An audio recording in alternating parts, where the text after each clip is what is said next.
Olá, vamos tratar na aula de hoje de um dos temas mais interessantes e importantes do direito processual civil, que foi totalmente reestruturado, remodelado, que é o sistema de precedentes. Aliás, é uma das vigas mestras do sistema do Código de 2015, que alterou radicalmente o sistema processual e a tomada de decisões e também vários institutos do direito processual.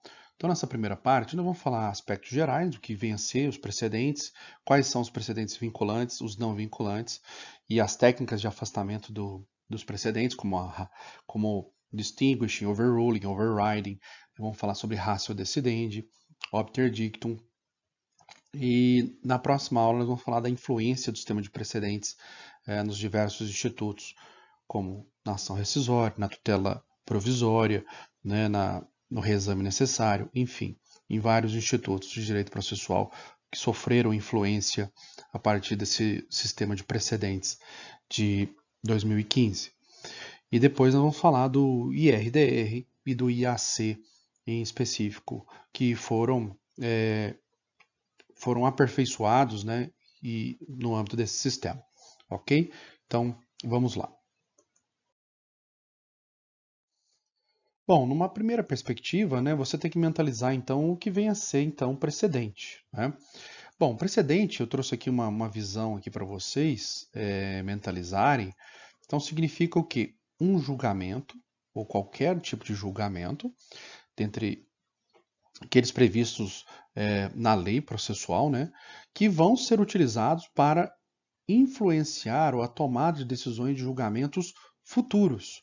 Então, uma das funções do precedente no sistema atual é de influenciar a tomada de decisões futuras. Então, é um caso que é decidido pelo tribunal, tendo uma tese jurídica ali, né, subjacente por trás, e a decisão ali trazida, a decisão ali tomada, ela vai influenciar outros casos iguais, similares, que se apresentarem no futuro, né? Então, essa é uma ideia preliminar quando se fala em precedentes, tá? Nós vamos aperfeiçoar um pouco mais esta ideia. Bom, uma diferenciação acerca do que vem a ser jurisprudência, né? A gente vê muitos advogados falarem indistintamente, né, acerca desses conceitos, né? Então, jurisprudência nada mais é de que um conjunto reiterado de decisões, ou seja, o tribunal tomou uma decisão dando uma solução jurídica para aquele caso e aquele entendimento vem sendo reiteradamente, né, seguido. Então, a partir do momento em que o tribunal reitera aquele entendimento, né, reafirma aquele entendimento em vários outros julgados. Então, aí o que a gente fala de formação da jurisprudência. Então, jurisprudência nada mais é do que o entendimento reiterado do tribunal em um determinado sentido. Então, mentalize essa ideia, né? Porque a gente vê muitas vezes o advogado falando assim: "Ah, eu vou juntar uma jurisprudência". Não, você está juntando no- na sua peça, né? Seja na petição inicial, contestação, recurso, o que você está é, instruindo ali, aquela peça, é com um julgado, né? Que pode ser um precedente vinculante ou não, que pode ser que aquele julgado ele forme de fato o entendimento uniforme do tribunal. E assim sendo, é um julgado que retrata a jurisprudência do tribunal. Então, a jurisprudência nada mais é, então, o entendimento reiterado dos tribunais em um determinado sentido. E diferencia-se também de súmula, porque a súmula nada mais é do que um verbete. Um verbete, né, ali uma frase, né, em poucas linhas, né, um parágrafo, que vai retratar a síntese do entendimento jurisprudencial do tribunal, em determinado sentido. E ele pode ser vinculante ou persuasivo. Para que você entenda isso, nós precisamos fazer uma breve digressão, uma digressão histórica. Quando que surgiu a súmula? Na década de 60, tinha um ministro do Supremo chamado Vitor Nunes Leal.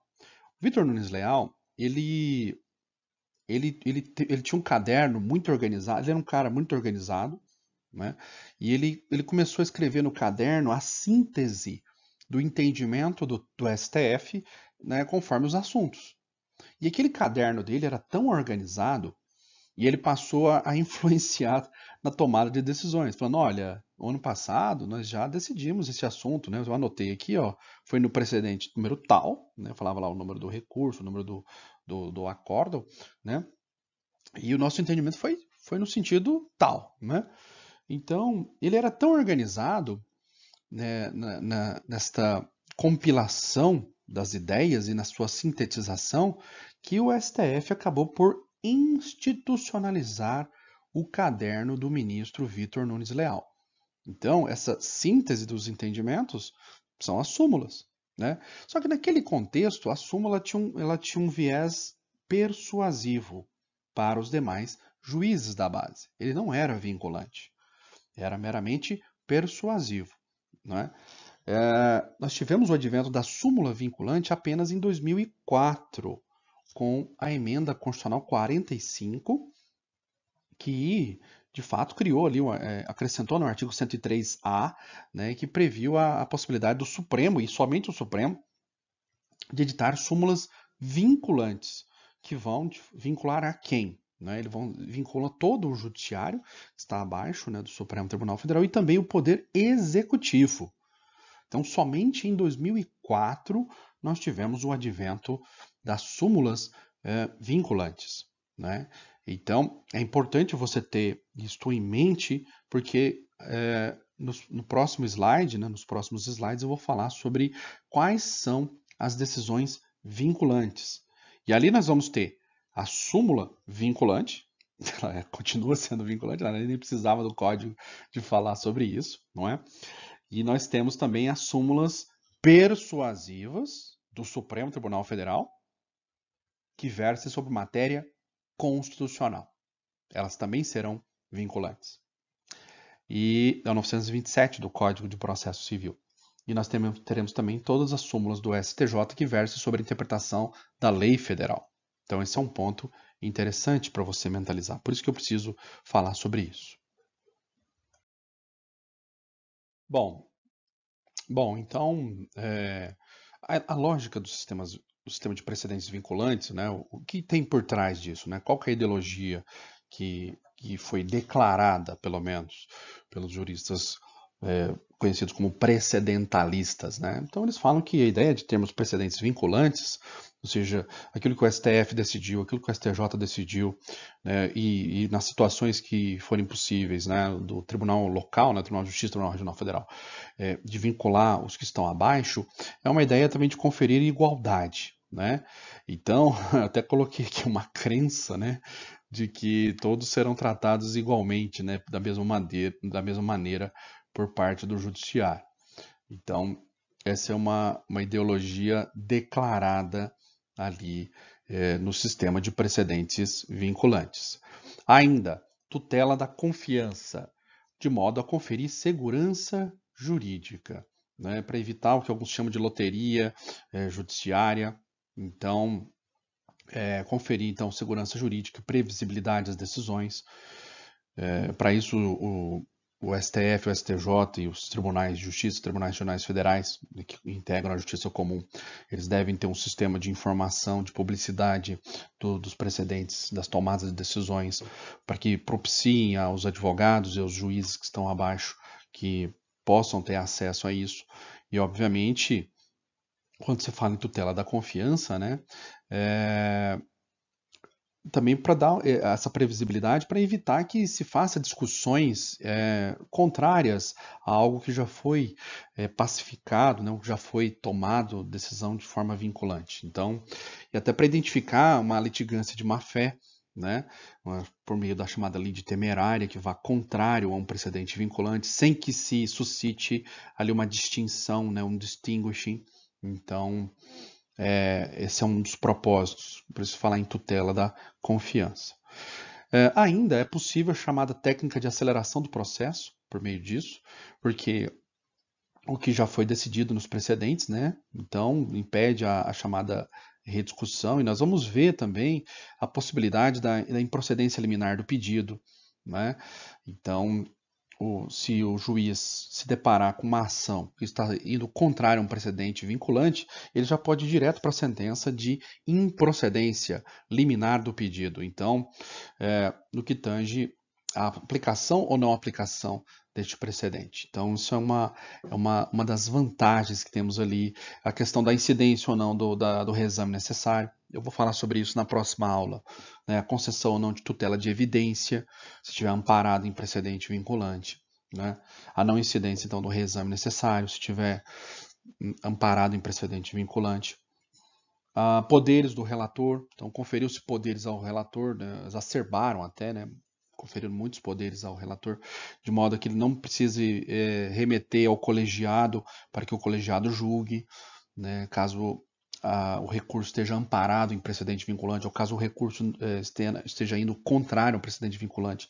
Então nós temos ali várias técnicas que fazem com que os casos, a solução dos casos ganhe mais rapidez.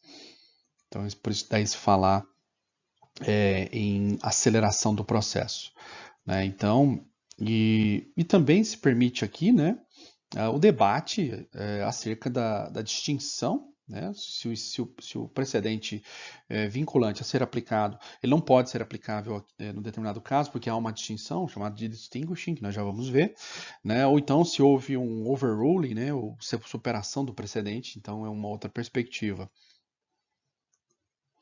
E ainda alguns enaltecem que esse sistema de precedentes vinculantes propiciam a racionalidade do sistema, né, evitando o que se chama de voluntarismo do juiz.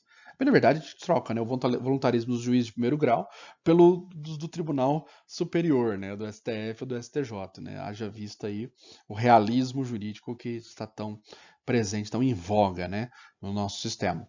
Realismo jurídico são os magistrados preocupados com a consequência das decisões, com o impacto das suas decisões. Não tão preocupados com a aplicação do direito, né, o direito legislado, o direito constitucional, mas sim com o impacto político, o impacto econômico, moral, né, ético, acerca das suas decisões. Então, quando se fala que não fica submetido ao voluntarismo do juiz, o de primeiro grau, não é? Mas os tribunais superiores está muito difícil de fazer esse controle. Bom, eu trouxe aqui uma outra perspectiva também interessante para a gente analisar, na linha dessas críticas que eu acabei de fazer. O 926, olha o que ele diz. É uma norma voltada para os tribunais, né? Os tribunais devem uniformizar a sua jurisprudência. Já começa equivocado, porque como nós já vimos, né, o conceito de jurisprudência é o conjunto reiterado de decisões do mesmo sentido. Então, seria falar de dever do tribunal uniformizar a sua jurisprudência, bem, na verdade, deveria uniformizar o dever de respeito àquilo que já foi decidido antes, né, e não de uniformizar, né? Então, e mantê-la estável, íntegra e coerente. Bom, vamos então comentar sobre o que vem a ser isso, né, de manter estável. Quando se fala em estabilidade, veda-se tomada de decisões abruptas, em desrespeito ao que foi decidido antes. Vamos pegar o caso lá do Supremo Tribunal Federal na prisão em segunda instância, né? O Supremo Tribunal Federal mudou de entendimento em 2016, falando que, havendo uma condenação em segunda instância, permite-se, né, o cumprimento da pena, então não precisaria aguardar o trânsito em julgado. E agora, no final do ano, o STF, de modo abrupto, alterou seu entendimento, né? Então, o dever de estabilidade, né, o dever de respeito aos precedentes anteriores. Então, nesse sentido, né, de proibição de mudanças abruptas de entendimento. Então, reparem, né, que o próprio Supremo Tribunal Federal não seguiu essa regra. Não estou entrando no mérito se é possível ou não, né, a prisão em segunda instância. Estou só questionando na lógica do sistema de precedentes. Quando a gente está falando fala de íntegra, nós estamos falando de integridade. Integridade no sentido de working. Né, de working, no livro dele, Law Empire, no Império do Direito, ele fala do romance em cadeia. Quando se fala em romance em cadeia, significa o seguinte, que quando os tribunais vão tomar uma decisão, eles têm que respeitar um sistema, né? O enredo. O enredo. Então imagine que você está assistindo lá um seriado Netflix, na Amazon, né, ou uma novela. Você espera que, olha, esse episódio que eu estou vendo agora tenha uma correlação com aquilo que eu assisti ontem, no episódio anterior. Então daí se falar em integridade, nesse sentido. De você está lendo um romance, está lendo um livro, você espera que na página, o capítulo 8º, né, tenha uma correlação com o capítulo 7º, 6º, 5º, 4º.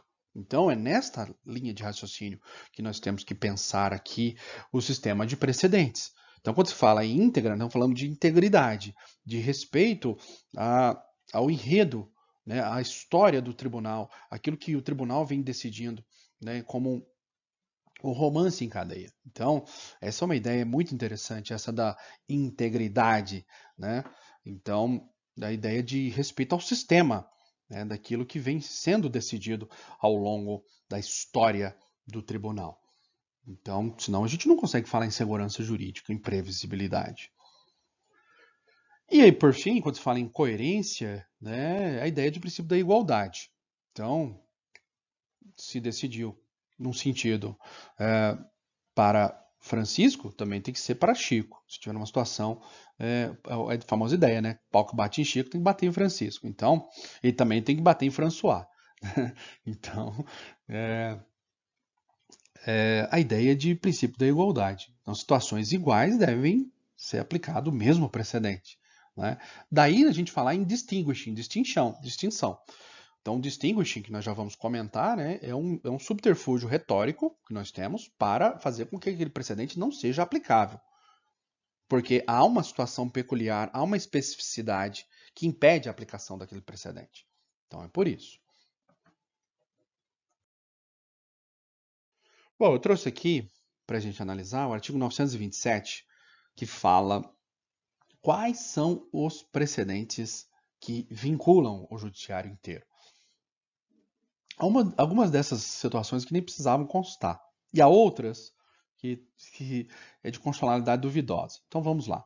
Bom, aqui o inciso 1º e o inciso 2º. Não precisava estar aqui no 927. Por quê? Porque isso decorre da própria Constituição. Como todos vocês sabem, as decisões do Supremo em controle concentrado de constitucionalidade possuem eficácia erga omnes, efeito vinculante, se decidido por mais de 6 ministros.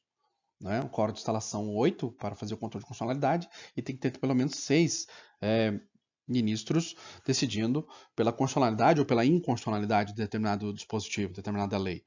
Então, caso isso aconteça, por próprio imperativo da Constituição Federal, há eficácia vinculante, erga omnes, né? E contra todos, né? E vincula todo o poder judiciário. Então, isso já é desde 1988. Então é dispensável, né? Mas, enfim, no Brasil o óbvio precisa ser dito, né? Então, tudo bem, se constar aqui. Como eu já comentei, né, na explicação sobre a diferença de súmula vinculante e súmula persuasiva, as súmulas vinculantes foram acrescidas pela emenda constitucional 45, né, conhecida também como reforma do judiciário. Então, que possibilita ao Supremo editar súmulas que vinculam a todo o poder judiciário e também ao poder executivo. Então, isso também já existe desde 2004, bem, na verdade desde 2005, né? Porque essa emenda constitucional 45 é de 31 de dezembro de 2004, né? Então, desde 2005, ok? Aqui é que você precisa tomar cuidado. Aqui nós temos algumas novidades. Então, aqui fala, ó, acórdãos em incidente de assunção de competência e incidente de resolução de demandas repetitivas. Isso aqui é o famoso, deixa eu escrever aqui, é o IAC e o IRDR, né? Então nós temos aqui na primeira hipótese o IA, minha letra aqui fica muito ruim, IAC, que nós vamos criar uma aula específica para explicar isso, e o IRDR. São incidentes que foram criados para serem instaurados no tribunal, para que o tribunal, nesta decisão desses incidentes, fixe um precedente vinculante. Né? O IAC, o incidente de assunção de competência, é quando você tem uma causa relevante, né, de grande repercussão, Ou seja, não temos ainda demandas repetitivas ainda, mas você pode ter uma causa relevante que pode ensejar, né, várias ações. Então, é possível que se atue preventivamente por meio desse incidente e a tese fixada ali, né, vai ter eficácia vinculante para todos que estão abaixo. E o IRDR, ele é instaurado no Tribunal de Justiça ou no Tribunal Regional Federal. Estou falando da Justiça Comum, que é o que nos interessa aqui no processo civil, ok? E a Justiça Comum é a federal e a Justiça Comum estadual. Então, esse incidente, o IRDR, ele é instaurado no Tribunal de Justiça ou no Tribunal Regional Federal, e a decisão ali proferida vai vincular a todos os juízes federais ou a todos os juízes estaduais. Até eu cito o caso emblemático que aconteceu aqui em Minas Gerais, que foi um caso muito interessante, foi o caso Uber. Né? Então havia uma celeuma ali, várias ações propostas no estado de Minas Gerais, né? Acredito que no Brasil inteiro, que estavam discutindo a legalidade ou não do Uber. E instauraram um incidente de resolução de demandas repetitivas. Olha o nome, demanda repetitiva, que tinha muitas ações de Uberaba, Uberlândia, Juiz de Fora, Montes Claros, Betim, Contagem, Belo Horizonte, principalmente, né? E na grande BH, questionando então se o Uber era ou não legal.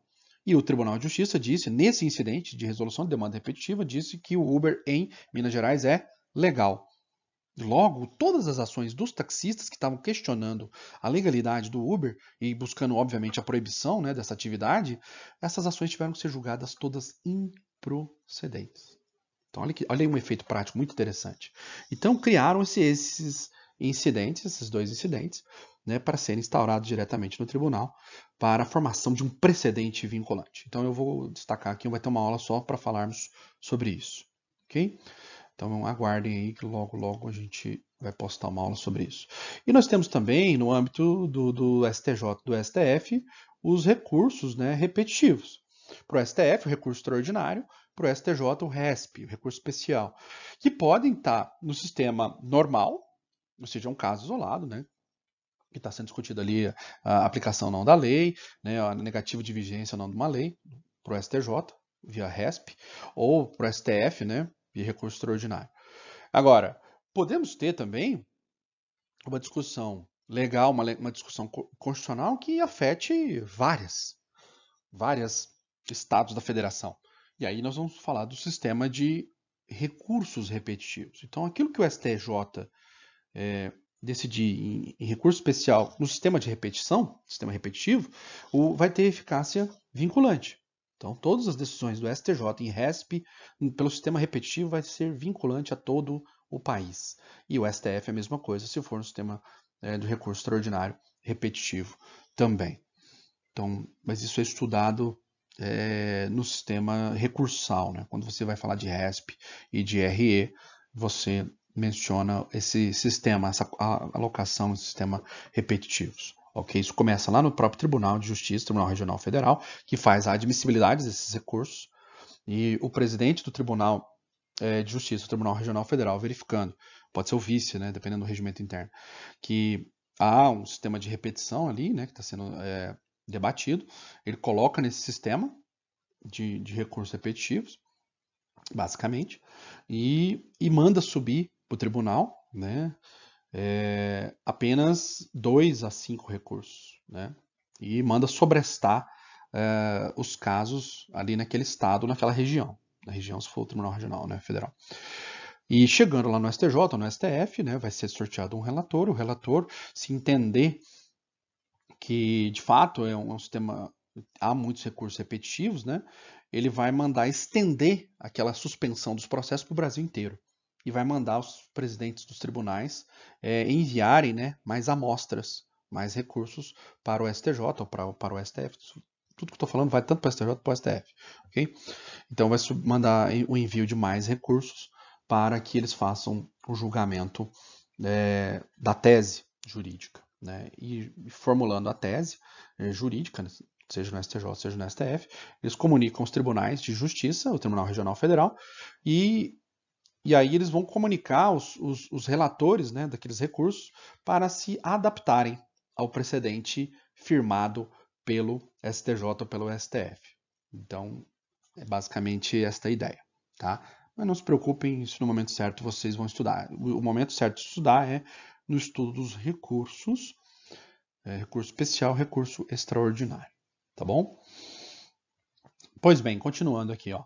Olha o que eu falei na parte, no slide lá sobre súmula. Eu disse que nós temos súmulas persuasivas e súmulas vinculantes. Súmula vinculante eu acabei de ressaltar. Bom, vamos falar sobre as súmulas persuasivas. Persuasivas. Então, olha, nós temos súmulas então que são persuasivas, mas que devem ser observadas obrigatoriamente pelos tribunais que estão abaixo. É até engraçado, né? Nós temos súmula vinculante vinculante e súmula persuasiva vinculante. O Brasil não é para amadores, né?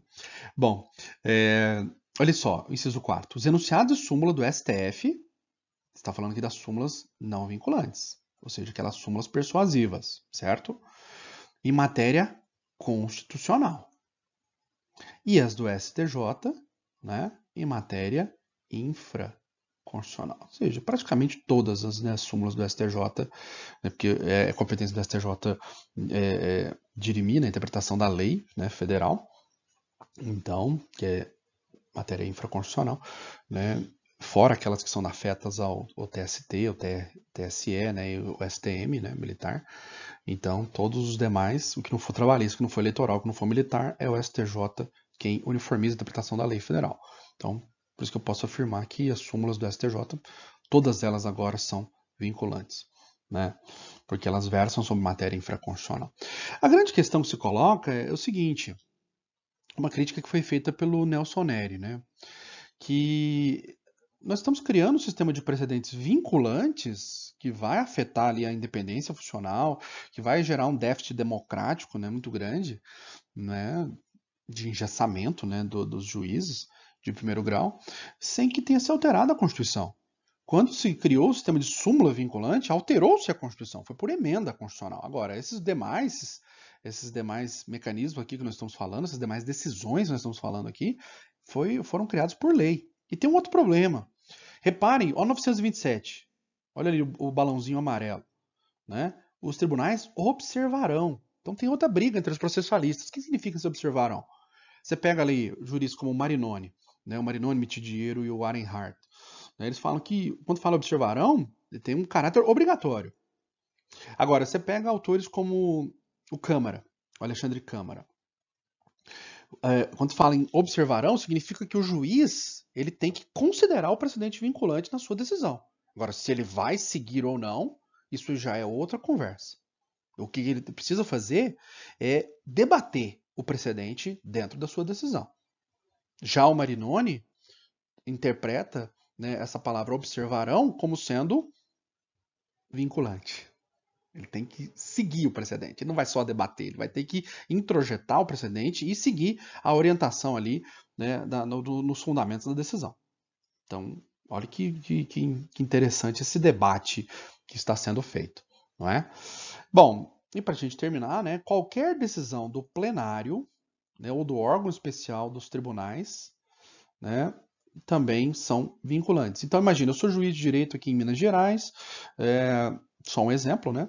Imagina que eu seja juiz aqui em Minas Gerais, de primeiro grau, e qualquer decisão do Tribunal de Justiça, seja pelo plenário, pelo órgão especial, né, vai ser vinculante para todos os juízes de Minas Gerais. Ah, não, foi do Tribunal Regional da Primeira Região. Então vai vincular todos os juízes federais da Primeira Região. A decisão do plenário do tribunal ou do órgão especial do tribunal. Ok? Então, e não importa o assunto, esse é um ponto interessante, não importa o tema. Né? Qualquer decisão do plenário do órgão especial é vinculante para os juízes que estão vinculados àquele tribunal. Então, é muito importante esta constatação. Bom, eu trouxe aqui, né, algumas considerações críticas, né, ao que vem esse sistema de precedentes, né, algumas desvantagens, né, que nós falamos lá das vantagens, né, a questão de segurança jurídica, tutela da confiança, previsibilidade, racionalidade do sistema, ok. Mas e aí as desvantagens? Algumas até nós já falamos aqui. A primeira delas, o engessamento do direito. E se você for pensar que é o sistema de honorários também no sistema recursal, né? Por exemplo, se eu fui condenado em 10% de honorários na primeira instância e eu perder a apelação no Tribunal de Justiça, poderá haver uma majoração de tribunal de honorários, né? De 10% para 15% ou para 20%. Então, se eu prosseguir no debate, também eu poderia ter. A majoração pode chegar até 20%, é o teto, né? Imagina, lá perdi a primeira instância, o juiz fixou em 10%. Aí perdi a apelação no Tribunal de Justiça, majorou para 15%. Aí eu interpus um RESP no STJ, majorou para 20%. Então tem esse fator dissuasório, né? Vai impedir os tribunais, desculpem, as partes de ficarem recorrendo. E outra, ir contra um precedente vinculante. Então também pode ensejar uma litigância de má-fé, né? Então, pense o seguinte: muitas teses que a gente vê hoje foram de advogados corajosos que suscitaram o debate, né, ou de membros do Ministério Público, né, que suscitaram o debate perante os tribunais. Por exemplo, esses direitos da população LGBT foram todos reconhecidos por tribunal. Não são direitos que foram reconhecidos por lei, mas sim por precedentes dos tribunais superiores. Agora, imagina você suscitando esse debate aqui na primeira instância, né, se fosse isso hoje, né? Você, além de tomar uma condenação em honorários, um agravamento dos honorários em tribunal, você ainda poderia tomar uma litigância de má-fé, ou o juiz de cara é, é, é, é, colocando o sistema de indeferimento indeferimento da pretensão sua, porque você está indo contra um precedente vinculante. Então, isso vai exigir dos advogados uma habilidade grande para suscitar a distinção, o distinguishing, né? É no distinguishing que você vai poder suscitar teses novas, mas só ali também, né? Ou às vezes a questão da superação do precedente, né? O overruling ou a superação parcial, o overriding, né? Então, que é o que nós vamos falar. Como eu já ressaltei, né, na crítica, né, que eu fiz ali baseada no Nelson Neri Jr., esse sistema de precedentes vinculantes deveria ter sido feito por emenda constitucional e não por leis, né, por lei ordinária, como é o Código de Processo Civil. Então, isso fere a independência do juiz, que é uma garantia constitucional, né? Também né, a questão da legitimidade democrática do judiciário, porque esses precedentes vão ter praticamente, né, o equivalente com força de lei, né? Então, é até muito interessante, né? Porque o sistema de precedentes do Brasil ele já nasce vinculante, porque no sistema do common law ele é construído historicamente. Lá no sistema do common law, o sistema de precedentes, eles não têm a lei. Como não tem a lei, aí vem da sabedoria do judiciário, né? Respeitando a história dos precedentes anteriores, daí se falar, né, o que eles chamam de sistema de stare decisis. Então, aquela sabedoria colocada naquela tomada de decisão tem que ser seguida pelos demais juízes. Porque lá não tem lei. Porque aonde há lei, não se aplica o precedente. Vai se aplicar a lei. Não é? Justamente porque a lei é proveniente do parlamento. E do parlamento de onde é o reduto para o debate democrático, para essa criação de direitos e deveres para toda a sociedade. Então, meus caros, olha que interessante esta crítica, né? Tem um autor muito interessante chamado Gustavo Nogueira. Ele tem um livro publicado pela editora Juspodium sobre precedentes. É um livro em capa preta. Eu não me lembro do nome completo dele, né? Depois, se eu encontrar ele aqui, eu posto o nome dele no vídeo, na informação do vídeo aqui, tá bom? Então, essas críticas são muito bem feitas pelo promotor de justiça no Rio de Janeiro, Gustavo Nogueira. E ainda também, né, e se o precedente foi injusto? Gerou esse engessamento, essa impossibilidade de você discutir, não é? E a gente está vendo um monte de ativismos por parte do STJ, por parte do STF, né? Ativismo enquanto ato de vontade, de às vezes usurpar suas competências constitucionais, de ir além, né? Alguns autores chamam de juristocracia, juristocracy, né, lá do sistema americano, né? Quem critica muito bem isso é o Glauco Salomão. Tem um livro específico chamado Juristocracia. O Lênin Streck critica muito a questão do ativismo, o voluntarismo dos juízes. O George Zabold também é outro, né? Aquela escola, a escola da Unicinos, né? Capitaneada pelo Lênin Streck, critica muito isso. Então, os garantistas, né, da corrente garantista, né, capitaneada pelo Lúcio Delfino, Eduardo José da Fonseca Costa, né, o Mateus da Costa Pereira também criticam, né, esse voluntarismo. Então, e esse sistema precedentalista, né, então ele apresenta um caráter, né, me parece, também antidemocrático, né? Então, porque o direito ele é ao vivo, ele está em constante mutação. Então, essa construção do precedente, me parece que ela foi meio a toque de caixa, meio que de imposição de cima para baixo, né? Então, em muitas teses, a gente vê, muitas teses inovadoras, elas começam o debate na primeira instância. Então, não sei, eu tenho sérias desconfianças desse sistema, e que ele propicia muito mais injustiças do que justiça. Bom, alguma questão estrutural aqui sobre o que vincula e o que não vincula, né? Então, o que é vinculante é o que a gente chama de fundamentos da decisão, que alguns chamam de ratio decidente, né? Ou razão para decidir, né? Que lá no sistema inglês, né, chama de holding. E, e aquilo que o tribunal fala de passagem, né, é chamado de obter dictum, ou no plural, obter dicta, né? Então, no singular é dictum e obter dicta no plural. Então, isso é o que não são os fundamentos determinantes, são questões de passagem que o tribunal fala sobre isso, ok? Então, imagina lá, naquele precedente que nós falamos aqui do STF, o famoso caso lá da prisão em segunda instância, né? É, imagina ali que o debate então era se a prisão pena ela deve ser a partir do esgotamento de todos os recursos, ou seja, que é o trânsito julgado, ou se a partir de uma condenação em segunda instância já pode emitir um mandado de prisão. Esse era o debate, né? O ratio decidente, a razão de decidir é essa, ok? Mas ali, imagina ali que um ministro ou uma ministra ali do Supremo Tribunal tenha falado o seguinte: olha, é, pode haver um aumento da população carcerária e tal, né? Então, e se houver um aumento da população carcerária, isso não poderia, né, ser aplicado, né? Então, imagine, falou-se de passagem, né? Falou de passagem. O que se falar de passagem, né, não vincula, não vincula. Ou então, lembrei, uma outra questão interessante. Essa é até melhor. Imagina que tenha falado lá de passagem, falou, olha, mas e se o STF e o STJ anular a decisão? Isso vai gerar responsabilidade do Estado, né? Isso não foi falado como fundamento da decisão. Isso foi falado de passagem, né? Então, falar de passagem, né, a possível responsabilidade do Estado em caso de anulação da decisão, né, por parte do STF ou do STJ, né, então isso não é não integraria a parte vinculante do precedente, ok? Porque isso foi falado de passagem, foi falado de forma paralela, são aspectos secundários do precedente.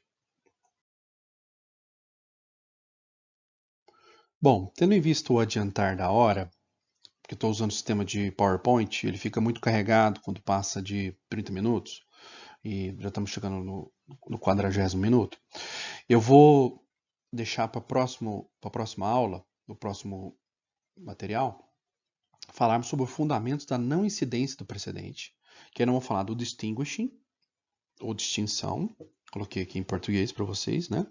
E vamos falar sobre os casos de superação do precedente, que é o que a gente chama de overruling, overriding. Overruling é a superação total do precedente. Overriding é a superação parcial do precedente. Vamos falar também do anticipatory overruling, né? Que é a antecipação da superação do precedente, que é muito interessante esse mecanismo. O signaling também é muito interessante. E vamos deixar então para a próxima aula sobre os efeitos da decisão, ok? Então, para ficar menos cansativo e ficar mais bem dividido, então eu vou deixar para falar desses aspectos na próxima aula, tá bom? Muito obrigado e até lá.